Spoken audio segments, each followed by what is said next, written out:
வணக்கம் students, this is score 100 physics. நம்ம ஏம் சிம்பிளாக ஃபுல் மார்க். ஓகே, ஆல்ரெடி நம்ம பாஸ் வீடியோஸில் ஓம்ஸ் லா எக்ஸ்ப்ளனேஷன், அதனுடைய நியூமெரிக்கல் அண்டு கேசிஎல் எக்ஸ்ப்ளனேஷன் இதெல்லாம் பார்த்தோம் இல்லையா? ஸோ நம்ம சேனலில் ஆல்ரெடி அந்த வீடியோஸ் உங்களுக்கு வேணும்னா நம்ம சேனலில் இருக்க ப்ரொஃபைலில் கிளிக் பண்ணி பார்த்துக்கோங்க. ஓகே, இன்றைக்கி வீடியோவில் நம்ம என்ன பண்ண போகிறோம் அப்படின்னா கேவிஎல்லை ஃபுல்லாக ஒரு எக்ஸ்ப்ளனேஷன் பார்க்க போகிறோம். ஓகேவா?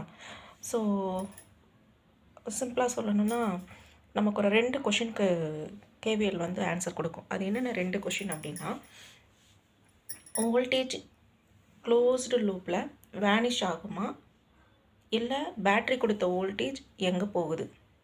இந்த 2 கொஷினுக்கும் நமக்கு ஒரு கிளியரான ஆன்சர் கொடுக்கறது தான் நம்மளோட Kirchhoff's voltage law. Okay, so வீடியோக்குள்ளே போகலாமா? ஓகே, நம்மளோட KVL full explanation. So first நம்ம என்ன தெரிஞ்சுக்க போகிறோம் அப்படின்னா அதனுடைய definition.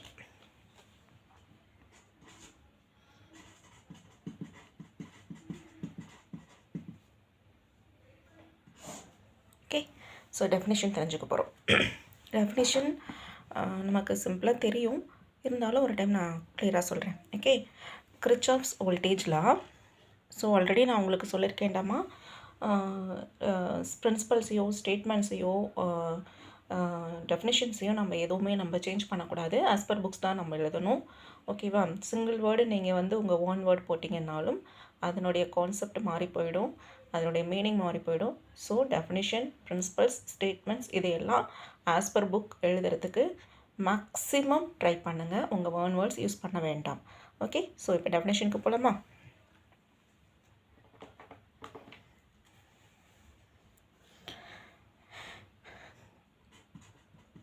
Kirchhoff's voltage law states that the algebraic sum of voltages in a closed loop is 0. Closed loop is 0. This is our Kirchhoff's voltage law definition. Okay, so repeat again. Kirchhoff's voltage law states that the algebraic sum of voltages in a closed loop in 0. ஓகேவா? அதாவது ஒரு closed loopல total voltage ரைஸும் total voltage ட்ராப்பும் ஈக்குவலாக இருக்கும் அப்படிங்கிறது தான் நம்மளோட definition. ஓகேவா? சரி, இப்போ எந்த ஒரு லாவாக இருந்தாலும் சரி, எதாவது இருந்தாலும் சரி, நம்ம எதையாவது ஒரு பிரின்சிபலை பேஸ் பண்ணி வரும் இல்லையா? ஸோ நம்மளோட கேவிஎல் எதை பேஸ் பண்ணி இருக்குது அப்படின்னா, எந்த பிரின்சிபலை பேஸ் பண்ணி வரும் அப்படின்னா எனர்ஜி கன்சர்வேஷன் லா அப்படின்ற பிரின்சிபலை பேஸ் பண்ணி வரும். It is based on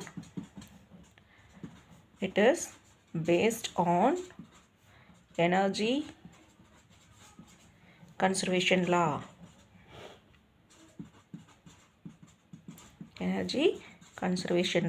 okay, it is very important. நல்லா தெரிஞ்சுக்கோங்க.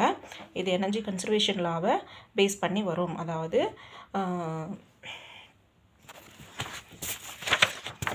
ஓகே, ஸோ நெக்ஸ்ட் என்ன பண்ண போகிறோம் அப்படின்னா ஒரு சிம்பிள் டயக்ராம் மூலமாக நம்ம என்ன பண்ண போகிறோம்னா இந்த கேவிஎல்ல எக்ஸ்ப்ளனேஷன் கொடுக்க போகிறோம். ஓகே,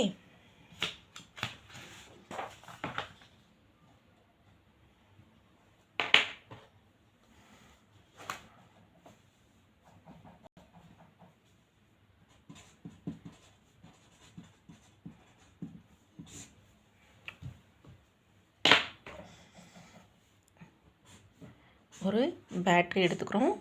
ஓகேவா? அதோட 2 ரெசிஸ்டர்ஸை நான் ஒரு சிம்பிள் லூப் தான் போடுறேன் கண்ணா. ஓகேவா? 2 ரெசிஸ்டர்ஸை நம்ம என்ன பண்ணுறோம், சீரியஸில் கனெக்ட் பண்ணுறோம். ஓகேவா? பேட்ரி பாசிட்டிவ் நெகட்டிவ் நோட் பண்ணிக்கோங்க. இதுதான் நம்மளோட வோல்டேஜ். ஓகேவா? ஸோ R1 அப்படிங்கிறது ஒரு ரெசிஸ்டர், R2 அப்படிங்கிறது இன்னொரு resistor. we are connecting the resistors in series manner. ஓகேவா? ஸோ இங்கே நம்ம லூப் வந்து எந்த டைரக்ஷனில் போகும் அப்படின்னா கிளாக்வைஸ் டைரக்ஷனில் தான் போகும். சரியா? clockwise direction தான் நம்ம அஷ்யூம் பண்ணுறோம். clockwise directionல போகும்போது தான் நமக்கு ஆன்சர் கரெக்டாக வரும். ஓகேவா? It's very important. clockwise direction அதாவது இங்கிருந்து கரண்ட்டு போகுது, வோல்டேஜ். ஓகே, ஸோ இந்த மாதிரி அரை மார்க் போட்டுக்கோங்க. சரியா? ஸோ வோல்டேஜ் நம்ம என்ன பண்ணுறோம், பேட்ரி வழியாக வோல்டேஜ் ரைஸ் ஆகுது. சரியா? அதனால் இந்த ரைஸ் அப்படிங்கிறதுனால வோல்டேஜை நம்ம பாசிட்டிவ் அப்படின்ற அந்த சைன் கன்வென்ஷனில் எடுத்துக்கிறோம்.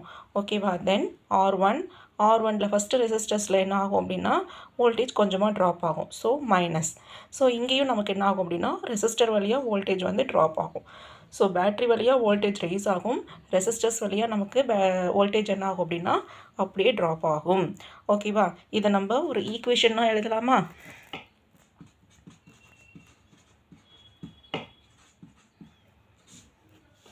Simply we say that plus V minus IR1 minus IR2 equal to 0.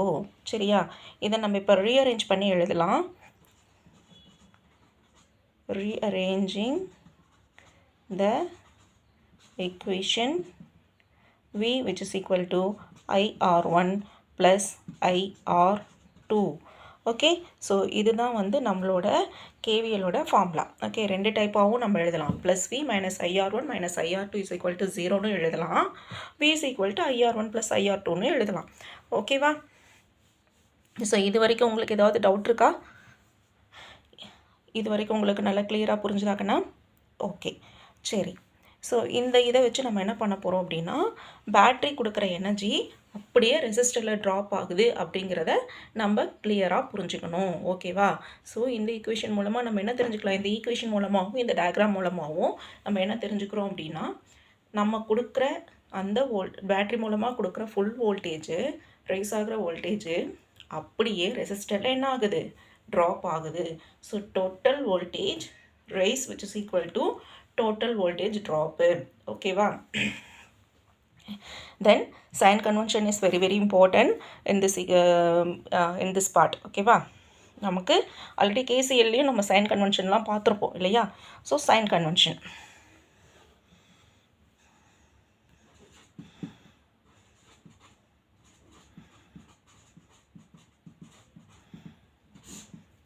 Simple இருக்கண்ணா ரொம்ப. சரியா? If we move from negative to positive terminal அப்படின்னா வோல்டேஜ் ரைஸ் ஆகும். அதாவது நம்மளோட டயக்ராம்லேருந்து நெகட்டிவ்லேருந்து பாசிட்டிவ் டெர்மினலுக்கு கரண்ட் பாஸ் ஆகுது அப்படின்னா அதாவது வோல்டேஜ் ரைஸ் ஆகும்போது வோல்டேஜ் ரைஸ் அப்படின்னு அர்த்தம். சரியா? கரண்ட்டு டைரக்ஷனில் மூவ் பண்ணும்போது வோல்டேஜ் ட்ராப் ஆகும். இந்த இதுதான் கரண்ட்டோட டைரக்ஷன். ஓகேவா? ஸோ இதில் அந்த வோல்டேஜ் என்ன ஆகும், ரெசிஸ்டர் வழியாக நமக்கு ட்ராப் ஆகுது. ஓகேவா? டைரக்ஷன் ஆப்போசிட்டில் அஷ்யூம் பண்ணினா நெகட்டிவ் ஆன்சர் வரும். இதே டைரக்ஷனை நம்ம இப்படி ஆன்டி கிளாக் வைஸ் டைரக்ஷனாக நம்ம மென்ஷன் பண்ணுறோன்னு வச்சுக்குவோம். கிளாக் வைஸ் டைரக்ஷனில் மென்ஷன் பண்ணால் நம்மளோட கேவிஎலோட கரெக்ட் சென்டென்ஸ் வந்துடும் நமக்கு. சரியா? Total voltage rice is equal to total voltage drop அப்படின்ட்டு. அதையே வந்து நம்ம என்ன பண்ணக்கூடாது, ஸோ ஆன்டி கிளாக் வைஸ் எடுத்துக்கக்கூடாது. எடுத்துக்கிட்டோம் அப்படின்னா நெகட்டிவ் ஆன்சர் வரும். சரியா? ஸோ நெகட்டிவ் ஆன்சர் வரும்போது நம்மளோட டைரக்ஷன் எப்படி இருக்கும், ஆப்போசிட் டைரக்ஷனில் இருக்கும். சரியா? அதாவது நெகட்டிவ் டு பாசிட்டிவ் டெர்மினல்னால் வோல்டேஜ் ரைஸ். ஓகேவா? ஸோ கரண்ட் டைரக்ஷனில் மூவ் பண்ணோம்னா வோல்டேஜ் ட்ராப் ஆகும். ஓகேவா? ஸோ கரண்ட் டைரக்ஷனில் மூவ் பண்ணும்போது கிளாக் வைஸ் டைரக்ஷன் எடுத்துக்கும். சரியா?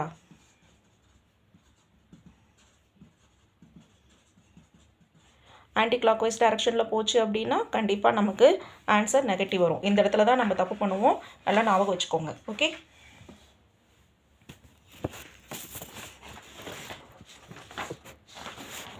ஸோ கேவிஎல்லை யூஸ் பண்ணி நம்மளோட நிறைய டைப் ஆஃப் நியூமெரிக்கல் ப்ராப்ளம்ஸ் வந்து நம்மளால் சால்வ் பண்ண முடியும். ஓகேவா? ஸோ என்னென்ன டைப் ஆஃப் நியூமெரிக்கல் ப்ராப்ளம்லாம் நம்மளால் சால்வ் பண்ண முடியும் அப்படின்னா ஸோ மல்டி லூப் சர்க்யூட் ப்ராப்ளம்ஸ்லாம் வருது இல்லையா? ஸோ அதையெல்லாம் நம்மளால் சால்வ் பண்ண முடியும். சரியா? கேவிஎல் இல்லாமல் காம்ப்ளெக்ஸ் சர்க்யூட்டை அனலைஸ் பண்ண முடியாது. நல்லா ஞாபகம் வச்சுக்கோங்க. கேவிஎல் இல்லாமல் நம்மளோட காம்ப்ளெக்ஸ் சர்க்யூட்ஸ் எதையுமே நம்மளால் அனலைஸ் பண்ண முடியாது. KVL is very important core topic. ஓகேவா? ஸோ ஒரு சின்ன ரீகேப் பார்த்துடலாமா இந்த டோட்டல் வீடியோலேருந்து? Okay, algebraic sum of voltages in closed loop which is equal to 0. Voltage நல்லா ஞாபகம் வச்சுக்கோங்க, வோல்டேஜ் டிஸப்பியர் ஆகாது, எனர்ஜி கன்சர்வ் ஆகும். ஓகேவா? வோல்டேஜ் என்ன ஆகாது, டிஸப்பியர் ஆகாது, பட் நம்மளோட எனர்ஜி என்ன ஆகும், கன்சர்வ் ஆகும். சரியா? ஸோ கேவிஎல் கான்செப்ட் கிளியர்னா நியூமரிக்கல் ரொம்ப ரொம்ப ஈஸி. நெக்ஸ்ட் வீடியோவில் KVL numericals step by step solve பண்ணுறது எப்படின்ட்டு பார்க்கலாம். ஓகேவா? ஸோ இந்த வீடியோ உங்களுக்கு யூஸ்ஃபுல்லாக இருந்ததுன்னா உங்கள் ஃப்ரெண்ட்ஸுக்கு ஷேர் பண்ணி அவங்களுக்கும் ஹெல்ப் பண்ணுங்கள். ஸோ மோர் இம்பார்ட்டன்ட் டாபிக்ஸ்க்கு நம்மளோட சேனலை சப்ஸ்கிரைப் பண்ணுங்கள். Okay, thank you students.